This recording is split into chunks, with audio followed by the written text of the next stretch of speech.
Okay. Inverse sa trigo functions sa kwan. uh, Integration dayon na mo result sa mga ingon ani. Okay?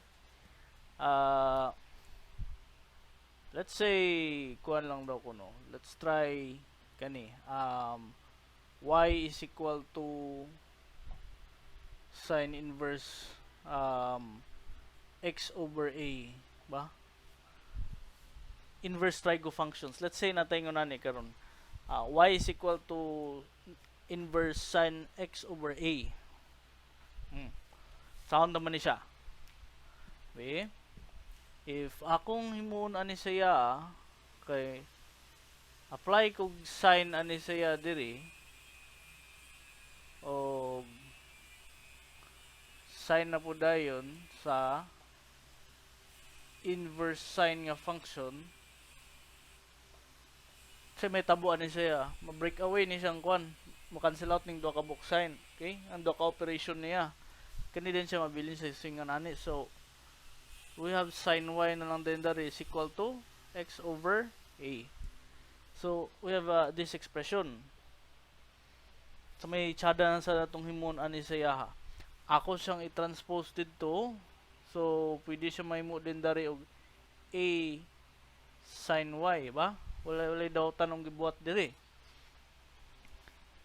Then ako din siyang i-differentiate be. Abi, adali sa data. Kanina lang kay para dili kayo confusing. Ako siya differentiate diri. Derivative sa sine, kani siya is equal to unsa? Bi, ako siya derivative daw. dx. Yeah. Kani din siya diri, same ra po na operation d dx. Ba? This becomes cosine y times dy dx ba? This becomes unsa? 1 over a. So ingani din siya. Kini karon ako wala na siyang i-retain ang y diri. And then ako siyang i-translate be. Let's say we have dy diri. Ako siyang ilabay dito spekas kaning dx. So we'll have 1a times dx ba? Yeah, ako din siya divide by cosine dayon, cosine y. 1 over cosine y. After na sa din ana siya ha, ako la doon siya hinlo gamay be. 1 over a times dx over cosine y. But ngani din ang gusto mo unasad be. Kani siya diri, we already know that sin y is equal to x over a, di ba? Okay, so sa ngani na kaso diri, I can say din dara na x is equal to a sin y, ba?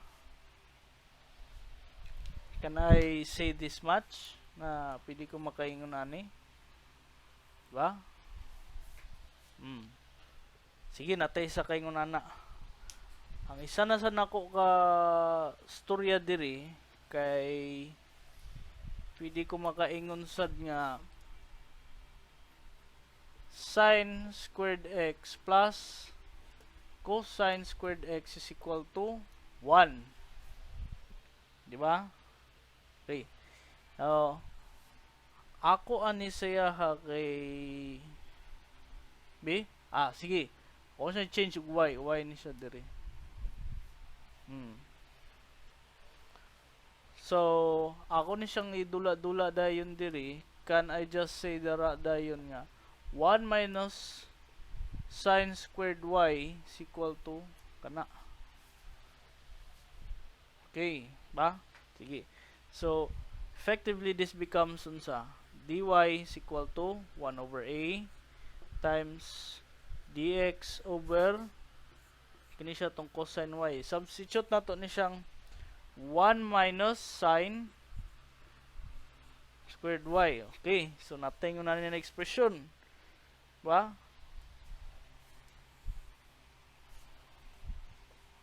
dy is equal to 1 over a dx divided by square root of 1 minus sin y. Pero, dapat natay timan-an din eh. Kani siya nga tong sin y is equal to kani, di ba? So, I'll just labay na ako ni siya do sa, ibi? Okay naman eh. Ako ni siyang square diri, so may mo ni siya squared. Di ba? Kung square sa daw siya, squared po ni siya this because so muna siya may ngunana dayon. So, this becomes x squared over a squared. So, ako din siyang hinlo-hinloon dayon. Okay? 1 over a multiplied by dx. Ako ni siyang a squared minus x squared over a squared. Diba? Sakto? Ako na sa din siyang ikuan din, i-factor out din ako ni siya. So, this becomes, unsa? Okay? dx 1 over a. Gawa siya dito. So, 1 over a na po dayon. A squared minus x squared. That is dy. Diba? Now, ako din siya kani ma-cancel out na ni. Makaingon na rin ta diri na dy is equal to dx over a squared minus x squared, ba? Kani siya diri. Makaingon ta ningon ana.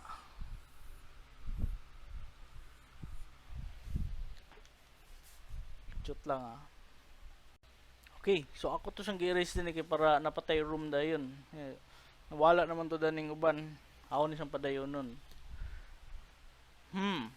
Ako ni siyang i-integrate dayon ka ba? Na mga differentials man ni siya. So ako lang siya integrate na. Kani siya as is lang na.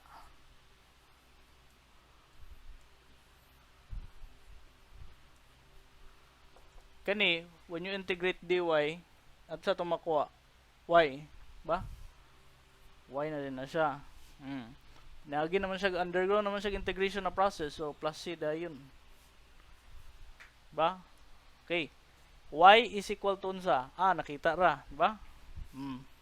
That should be equal to sine inverse of x over a.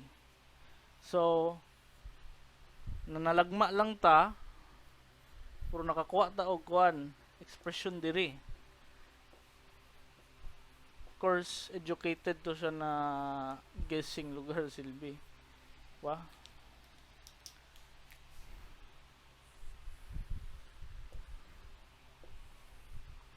This is an integral in which ang atuang result diri kay inverse sine function. Okay?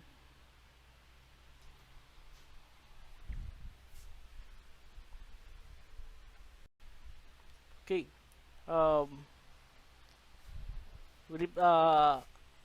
Sa yan na case diri, this is derivatives man, di ba? Kung himuna ni siya, integral na ako times dx diri, panaso na din ako ni siya, ba? This is also another way para i-derive to ng mga uban equations.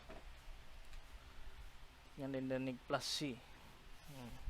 Kaya siya negative. Ako ni siyang walaon.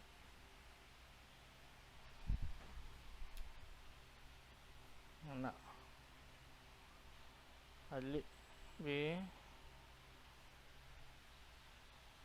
amo lagi kung negative ni siya diri, negative dx, that should be na so kani siya diri walaon na to ni siya kay pag integrate niya panas man na.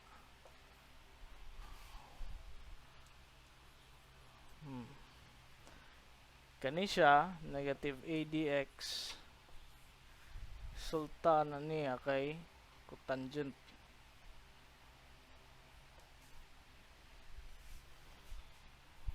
Hanapod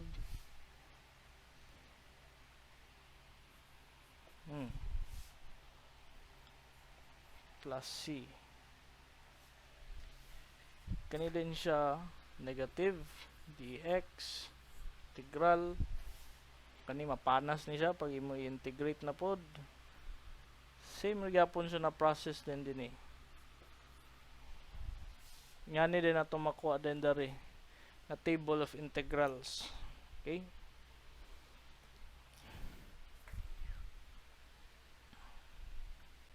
Okay. Let's try daw kuno solving some integrals ani problems. Tingnan nato din yung pinakauna. Let's pull out the first integral. This has unsa x diri, then 4 minus 1 man ni siya. Okay? Sige. So, singana din na kaso diri. Chut lang. Singana na case din dari. Nasa nga na expression. Diba? Gusto na ako pangitaon asa ang pinakakon din annoying na one term sa atong expression diri. So, sa pagpangita na ako asa ang pinaka-annoying diri na expression, I think kini si 4x squared mo ikuan ba? But before ta mo kuan sa ana siya, ato sa daw kuno siyang hinluon gamay. Let's say 2x. Why daw tan ana, di ba? Ako naman siyang gihipos na sa nganin na way. Then maglet din ko. I let b. Dere no ibutang b. I let z is equal to 2x squared. Diba? Ali 2x. Rather. Now, kanang imuon, I have dz divide by 2 na kay dx. Diba? And ako din siya i-substitute din sa tuwang kwan problem. Well, this becomes then diri dx is equal to dz over 2. X is equal to unsa? Napatay ko lang diri. Kini siya, ako ni siya i-reiterate gamay, can be said then dara na z over 2 is equal to x. Diba? So, x din nato diri, this is z over 2. And then, nadintay, nani din diri, kuha ni siya, this is z na dayon, ba? Z minus 1. So, kadot lang ako sanin ko nun. Okay, let's try continuing this though. So, kani siya nga itong kwan diri, ako siya i-factor out din diri, 1/2 dz, okay? Yan, kani sa din siya diri, 1/2 na po siya times z, z squared minus 1, di ba? This cancels out, leaving us with just unsa na lang dayon diri, dz over z square root of z minus 1 bites ba? Now, this is a very familiar na quandary na expression, di ba? So, I think that's unsa second kani. This becomes kani atong a din diri kasi 1 ba? 1 squared ako ibutang diri. It's fine. So, 1 over 1 second into arc second din siya diri, z din ang yung argument din sa sulod plus c, diba? Okay, now I return back sa kung kuan ni mga x na sad. So this becomes unsa second arc ko sa arc second is equal to z is equal to 2x diri plus c. Okay? So, this is our final answer for this integral. Okay. Off to our second integral na pod, which is kini. Now, kani siguro, ako ni siyang kanon, bungkagon ko ni siya. Let's say, tagsa-tagsahon ko nag-distribute ang numerators na to. Duwa man ni siya ka-term. So, 1 over 1 plus x squared dx. Diba? Isa na siya kabutang. Plus, ang isa din diri, this is x dx over 1 plus x squared. So, I have two integrals na din diri. Now, kani siya diri, ang iyang integration ana siya, that should immediately result on sa tangent arctan ba?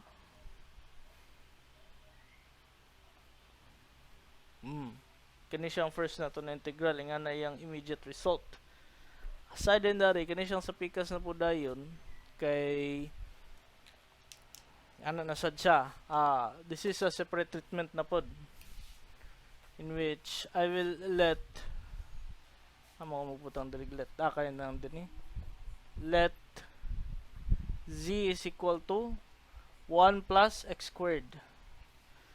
Ako na siya derivative diri, that should be 2x dx, and this should be unsa dz over 2 is equal to x dx. Okay, so gets niyo siya diri. I let na yung nanay nga na din yung itsura. This is the integral, and then kani siya diri, this is dz over 2 divided by 1 plus quantity unsa man na z.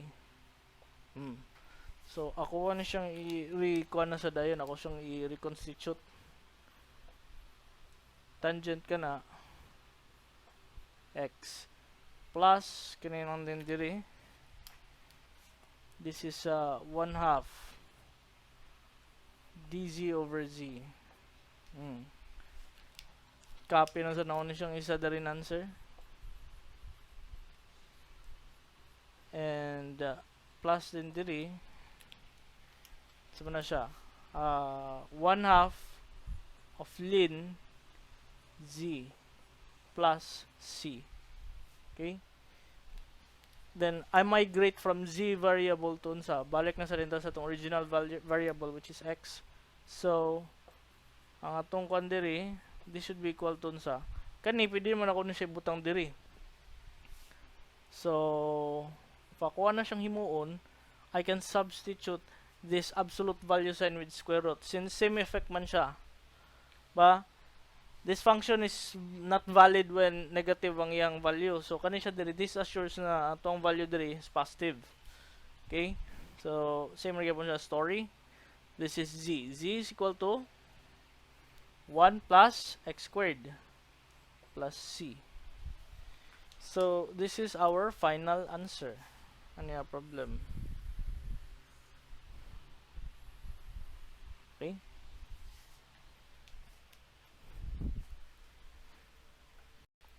Okay. Let's try this integral na sa daw ko, no? Ang third na to na kon. So we have t squared din eh. Now, kani siya, you have to pay close attention sa pinakakuan na lingasan na term diri. Ba? And you have to compare it with your differential dayon. Para sa ako, ang pinakalingasan na term sa expression kay kani si T6. Ba? But T6 can also be unsa T cube. Pwede siya maingon na ingonana ba? Okay, so isa na ni siya ka plus point. Ako sa nabalaan sa dendere, kung ako ay derivative si 3 cube, say labas na siya ha, 3t squared dt. Wow, ba? So makakuanan ka. This helps you aid in choosing asang pinaka-annoying na term. Okay? Other than that, pwede man sana eventually, mong mind na mag-process na din siyang own how when you solve hundreds and hundreds of integrals, ang kanin yung mind dara ma-wired na siya para makakita diretso asang kwan pinaka annoying term. Okay? So practice, practice, practice. Dili gina ko na siya exactly matudlo sa inyo unsa ang kwanda na pagpangita sa annoying terms na inyo rin gamit og usab. But kwan yun na siya unsa na kanang it's a skill na you learn over time sa sige ni mag-solve og integrals. So in this case akong nabantayan dito na anticipate na ko na t squared dt. Ya kani din siya diri 1 minus t3 squared. Okay. Ba? Now, ako na sa ikuan diri, mag-let na pod ko diri. I let saning erison kay medyo distracting gamay. I let z be equal to sa t cubed. So, dz can be 3t squared dt. And dz over 3 can ultimately mean t squared dt. Ako din siya puli din diri sa to ang kwan function ba ay sa tong integral. This should be equal to dz over 3. 1 minus unsa man siya diri 3 z squared nana. So ako na sa din siyang dula-dulaon din diri. I bring out diri sa gawas. This is dz 1 minus z squared, di ba? Now 1/3 din kani siya si kuan. This is actually a very familiar na kuan. That should be unsa. This should be arc sine, ba? But sige lang. 1 over a man na siya dapat in which atong a is equal to 1. Okay, 1 squared man na, ba? So, wakoy daw tandri gibot. So, sine kani, this is just z over 1 plus c. Migrate na rin ko balik sa kung x original na variable. So, that should be equal to 1/3 arc sine z. Z is equal to sa t cube plus c. So, this is our final answer. Okay? Okay, so we have another example na sa dendiri which is kinina expression dua. Last na lang siya dua yan ta makakuan din move. So, kani siya ba? Ako naunaan kay pwede man siguro na let's say kuan daw z is equal to gusto ko ganang derivative na mo result sa anyo kani. Okay? Gusto ko derivative na ali gusto ko function na kung imo siya differentiate kana ang resulta. Ang pagkabaloan na dayon kay kini. Instinct tells me that this is kana. Okay? So when I say dz then diri, that should be equal to sa 2 square root of x dx ni siya din na times 2 din diri, that should be dz is equal to dx over x. Right. So sa ngayon na case din diri, ako din siyang usban niyang dagway sa kaingon din ta na manana ba 1 over kuan din or ako si baliga maybe kay para dili kayo confusing 1 plus kani siyang x, ako sa munog square root of x nya ako din siya square, di ba? Kanang basta lang gid napalusot bisag unsa ba, sa gunsan lang basta palusot na lang ang square root of x, imo siya square na po is equal to x. Sumurag ka ng huli pero wala gi priso, di ba? Nga lang gyud tong style diri bisag unsa na lang. Kani siyang dx din nato dari, that should be dx over square root of x. So, in this case then dara, kani siya, this entirely becomes unsa 1 over 1 plus z squared. This becomes unsa 2 dz. Okay. So, ako siya factor out ang 2 diri, leaving us with just dz 1 plus z squared. So integrate na ko na siya diri. That should be kuha na dayon 1 over 1 ang atong a, 1 squared man ni siya. Oh, so makalusot na sad ta. Kani arctan z over 1 plus c. So we have 2 arctangent z plus c din siya, ba? So 2 arctan na to diri, z is equal to kani square root of x plus c. This is our final answer dayon.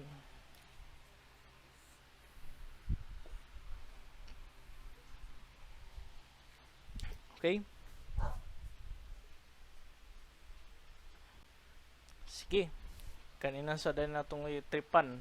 So, we have e2x dx din diri, 1 minus e for x, ba? Now, kung style ana saya, let na rin ko diretso diri. Gusto ko og function na kung imo si derivative kaniyang resulta. So, I say z is equal to e2x. Derivative sa ex kay ex man gyapon siya, di ba? So, ana ra gyapon ang style dinhi. Gusto e2x man ni siya, so ako siya e2x na lang daan. So, z is equal to 2e 2x dx. So, natingon ani. dz divide by 2 dayon algebra ta e2x dx. Okay. So, ako din siyang kanon dayon. Abi, ano na lang ato si circle. Abi ayo. Di mo kayo. Okay? So, natay nganani diri. Ako ni siya ibutang din sa kilid na lang. Okay, para ang bagay sila. So, akong himuon diri, that should be equal to dz over 2 divided by 1 minus e na to diri for x, ba? Kung akuha ni siyang e-square, ako makuha din diri yun sa z squared is equal to e 2x times 4 din siya, ba? So, may mo din siya 4x. Okay? So, muna siyang yung kwan diri, ako din siya plug in din dito. Then that should be z squared. So, I factor out 1/2. I will have an expression that is like 1 z squared. So, ako siya squared, then 1 and 1 squared are just equal ramang gyapon siya, di ba? So, ako na siya continue on dayon diri. This is just 1/2 of arc sine z. Abi? Sige. Mano-mano. A na to kay 1, ba? Arc sine is equal to z over 1 plus c. So, this is 1/2 arc sine z. Ba? But z is equal to e to the 2x. Sabi ako lang ikon. Tagsa-tagsaw na lang ginako kay para maka-catch up mo. So, ex diri plus c. This is our final answer.